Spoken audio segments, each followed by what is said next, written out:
Hola, soy Luis Gonzalo Peláez y hago regresiones en forma presencial desde el año 1999 y a través de Internet desde el año 2012.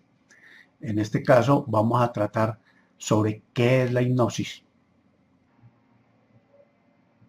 Para este propósito vamos a utilizar este pequeño guión donde vamos a ir realizando cada uno de sus ítems. Entonces vamos a empezar por lo que es la definición de hipnosis. La hipnosis tiene muchas definiciones y tal vez la más cercana a la realidad es la que dice que es un estado alterado de conciencia. Hay varias formas de hipnosis. Entonces es utilizada, por ejemplo, como espectáculo. En el espectáculo, pues lo que se busca es entretener y hacer reír a las personas que lo están viendo. Y lo vemos con mucha frecuencia en televisión. Aquí, por ejemplo, en estas imágenes que estamos viendo, de un famoso show que en la actualidad se está presentando en la televisión colombiana, y entonces pues las personas las ponen a hacer generalmente cosas ridículas, cosas graciosas y cosas que entretienen y que no sobrepasan lo que normalmente la persona quiera hacer. Es decir, como veremos más adelante, la hipnosis tiene algunos límites, pero eventualmente ponen a hacer a las personas cosas sorprendentes, como por ejemplo en este caso se trata de un niño que es puesto sus talones sobre un punto de apoyo y su cuello en el otro, y entonces queda completamente rígido. Miremos, por ejemplo, sus manos. Después de un rato de estar así, continúa con su cuerpo completamente rígido y sin embargo sus manos permanecen en esa posición. Joven, ya adulto, está apoyado sobre sus talones en el espaldar de una silla y su cuello en el espaldar de otra.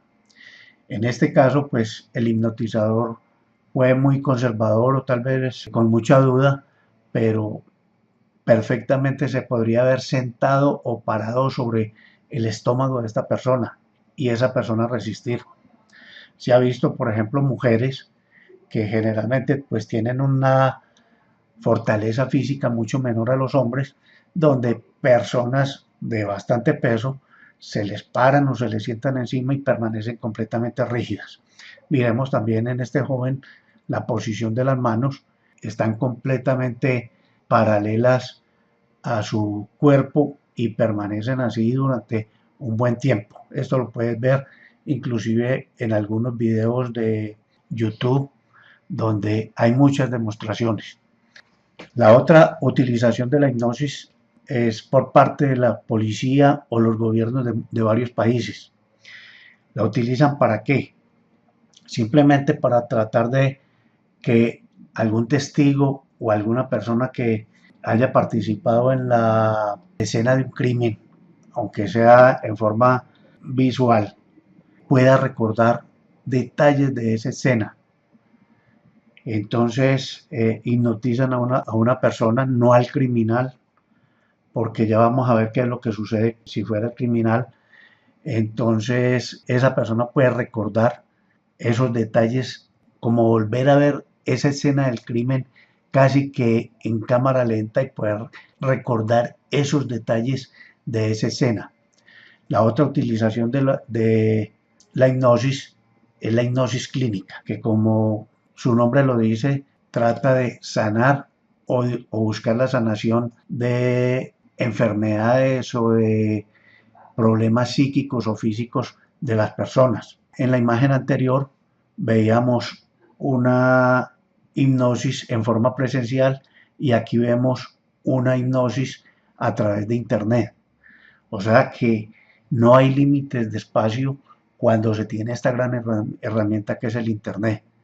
Mediante la hipnosis o mediante el internet se puede llegar a cualquier persona en cualquier parte del mundo. Aquí vemos otra paciente que fue tratada a través de internet y ahora vemos otra forma de hipnosis clínica. En este caso, pues como vemos, hay un médico y hay una persona que guía a a la paciente hacia la hipnosis. Entonces, qué es lo que van a hacer en este caso? Van a hacer una cirugía. Se hipnotiza a la persona, se le ordena que no sienta, o sea, como que se anestesie mediante la hipnosis y no va a sentir ningún dolor, ninguna molestia durante la cirugía. Acá, otra paciente van a hacerle la extracción de un diente mediante hipnosis. Entonces, esa paciente le dan la orden para que no sienta ningún dolor, ninguna molestia durante el proceso. Y entonces tenemos al lado derecho el hipnotizador, se ve muy poco, pero ahí está el odontólogo ya prácticamente en el proceso de extracción del diente y la persona no va a sentir absolutamente nada. Hay varias técnicas de hipnosis y en esto me quiero referir a lo siguiente. No vamos a hablar tanto de la técnica para hipnotizar, porque hay muchísimas formas, sino las técnicas que se utilizan durante el proceso que se está buscando con la hipnosis y especialmente es aplicable en esto que voy a explicar ahora a la hipnosis clínica. Entonces, la hipnosis tradicional. Mediante la hipnosis tradicional se busca el origen o la causa de las enfermedades. Se lleva a la persona aprovechando la hipnosis para que busque ese origen y esa causa y mediante eso poder darle órdenes para que perdone u olvide eso que se presentó en el pasado y que lo está afectando en la actualidad. Entonces, esa es una de las técnicas. La otra técnica es la hipnosis ericksoniana creada por Milton Erickson. Milton Erickson fue un hombre que nació en el año 1901 en Estados Unidos y en su infancia tuvo poliomielitis. Sabemos que esa enfermedad crea degeneración de partes del cuerpo y crea mucha incapacidad, mucha limitación física y a esa limitación física se da en la niñez, pues la persona generalmente se le crean también muchos traumas psíquicos. Milton Erickson se propuso a autoaliviarse, a auto superar todas esas limitaciones que se le crearon con esta enfermedad y logró terminar su carrera, fue psicólogo y desarrolló esa técnica de la hipnosis que busca solución, no da órdenes o busca o encuentra los deseos reales de la persona por superar sus problemas. Entonces él mediante esta técnica logró superarse y fue una persona altamente exitosa. Viene otra forma de hipnosis que es la hipnosis cognitiva conductual. Esta perspectiva cognitivo-conductual concibe la hipnosis como un conjunto de métodos que promueven el cambio completamente a través de la sugestión. Es una consecuencia de la interacción entre factores como el estado de la relajación física, el uso de la imaginación y las expectativas que se tengan. Entonces, está como una alternativa para otras técnicas que pueden utilizar los psicólogos y buscar de todas maneras sanar a través de ella. Aquí en esta imagen pues vemos que no hay límites para la hipnosis, es una hipnosis que se está haciendo en público y donde las personas pueden estar comentando y haciendo muchas cosas. Viene la otra técnica de hipnosis que es la autohipnosis. La autohipnosis, como su nombre lo dice, es hipnotizarse a sí mismo. Esto se facilita especialmente cuando la persona ya ha sido sometida a una hipnosis anteriormente. Con eso, pues la persona se puede tratar a sí misma. Puede, por ejemplo, quitarse un dolor de cabeza o salir de un momento de estrés y eso pues es muy beneficioso pues porque va a evitar mucho el acudir a drogas químicas. Alcances de la hipnosis. La hipnosis, mediante la hipnosis, como se está potenciando la mente para controlar el cuerpo, como lo hemos visto anteriormente, por ejemplo, para una cirugía. Puede también utilizarse como espectáculo para hacer el ridículo o servir de reír de mucha gente, entretener un público y eventualmente hacer cosas tan sorprendentes como lo vimos ahorita con estos personajes que están completamente rígidos, soportados únicamente en los talones y en el cuello, y donde la persona o una persona se puede sentar encima del estómago de quien está en estas condiciones. En la regresión, la hipnosis se utiliza para potenciar la mente. ¿En qué forma? En forma de recuerdos, hacer que esa potencialidad que da la hipnosis sirva para recordar cosas del pasado, cosas que pueden ser de esta vida o inclusive de vidas anteriores, y con eso pues encontrar el origen o la causa y poder perdonar a quien haya sido el culpable o los culpables de que estén generando esos problemas en la actualidad. Entonces, con ese perdón, pues se hace la regresión y este es el por qué o el para qué se está utilizando la hipnosis. La hipnosis tiene sus límites. Generalmente se cree que las personas en estado de hipnosis están a merced o a disposición del hipnotizador. Es decir, que el hipnotizador puede prácticamente pasar por encima de la voluntad de la persona que está en hipnosis, y en muchos casos se dice que pueden violar, por ejemplo, una mujer, o que pueden poner a la persona a hacer cosas indebidas, cosas que no son buenas para la persona, como por ejemplo poner a una persona a robar para que le traiga a su hipnotizador lo que el producto se robó. Eso no, realmente no tiene ningún fundamento ni ninguna realidad. Y en la hipnosis la persona no hace ni dice nada que no quiera hacer o decir o que vaya en contra de sus principios morales o éticos. Es decir, cuando se trata de traspasar alguna de estas premisas, lo primero que hace la persona es salirse del estado de hipnosis.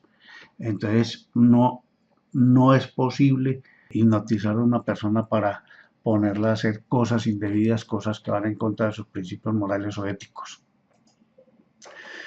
¿Qué personas pueden ser hipnotizadas? Teóricamente, todas las personas pueden ser hipnotizadas. Cualquier persona puede ser hipnotizada, pero lógicamente pues se van a requerir algunos principios. Y uno de ellos, el principal tal vez, es que la persona tenga disposición, esté de acuerdo en que sea hipnotizada. Es decir, no se puede hipnotizar a una persona en contra de su voluntad. Lógicamente, pues sí hay personas que logran llegar a la hipnosis más fácil que otras, pero eso prácticamente se basa en las condiciones en que esa persona esté. Es decir, como tener esa disposición y querer hacerlo de verdad, que no tenga ningún temor, que no tenga o no esté preparada, como por ejemplo pensando de que va a ser dominada por el hipnotizador. Y entonces por eso es muy importante que a una persona, antes de hacerle una hipnosis o tratar de hacerle una hipnosis, se le diga hasta dónde puede llegar esa hipnosis. ¿Qué puede dificultar la hipnosis? La hipnosis la puede dificultar algunos factores. Uno de esos, por ejemplo, es cuando hay cierta familiaridad o hay mucha familiaridad o cercanía con la persona que se quiere hipnotizar. Es decir, una cercanía familiar entre el hipnotizador y la persona a hipnotizar. Entonces, eso puede dificultar mucho la hipnosis y no es imposible, pero sí la puede dificultar. La otra razón que puede dificultar la hipnosis es cuando se tiene un cociente intelectual demasiado bajo, o un coeficiente también, como se le llama, intelectual demasiado bajo. Esto se refiere básicamente a la inteligencia de la persona. Entonces, una persona poco inteligente tiene un coeficiente intelectual mucho más bajo que una persona con alto coeficiente intelectual. Por ejemplo, una persona como Albert Einstein tenía un coeficiente intelectual de 130 o 140 y ya vemos que aquí en este cuadro podemos ver que hay personas que pueden llegar a un coeficiente intelectual de 20, 25, entonces prácticamente se dice que tiene una discapacidad cognitiva profunda. Otro factor que puede dificultar la hipnosis es cuando se tiene una religiosidad, es decir, una religiosidad demasiado arraigada. Una persona que de pronto está muy convencida de que todo lo que le han enseñado en su religión es verdadero y que puede estar haciendo algo que es indebido. Entonces, a esa persona, por esa, por esa culpabilidad que siente, se le puede dificultar mucho entrar en hipnosis. Esta es una persona que estaba en hipnosis y ahora veamos quién puede hipnotizar. Puede hipnotizar cualquier persona, es decir, cualquier persona puede aprender a hipnotizar, es relativamente fácil. Lo primero que hay que crear es una condición de confianza contra la persona que se quiere hipnotizar. Entonces, eso es lo primero que hay que hacer y el resto, pues hay muchas técnicas muy fáciles, muy sencillas para llevar a la hipnosis a otra persona. Y que esa persona, pues lógicamente, como se dijo antes, tiene que estar preparada para eso. Aquí vemos, pues como decíamos, muchas personas, cualquier persona puede llegar a hipnotizar. Peligros de la hipnosis. Eventualmente se habla de que la hipnosis es muy peligrosa. Yo me acuerdo en mi niñez, nos decían que la hipnosis era muy peligrosa porque si el hipnotizador de pronto se le olvidaba la clave para regresar o despertar a la persona, o simplemente el hipnotizador se moría o abandonaba a una persona en hipnosis, pues esa persona iba a quedar hipnotizada de por vida, que no había quien la sacara de ahí. Realmente pues eso no tiene ningún fundamento. La hipnosis de por sí no tiene absolutamente ningún peligro y lógicamente el único peligro sería el hipnotizador. Es decir, si el hipnotizador utiliza la hipnosis no para sanar algo, sino para el contrario crear algún problema en la persona, pues eso sí puede ser. Entonces, de por sí la hipnosis no tiene peligro y, y por eso, pues para una terapia de estas es muy importante que la persona que esté hipnotizando esté capacitada, es decir, esté preparada para llevar a la persona a quien va a hipnotizar sin causarle ningún daño. Esta es una hipnosis por internet y ya con esto pues damos por terminado. Te doy las gracias por haber visto este video y es muy importante que me ayudes con hacer clic en me gusta y en compartir para que otras personas tengan acceso a esta información.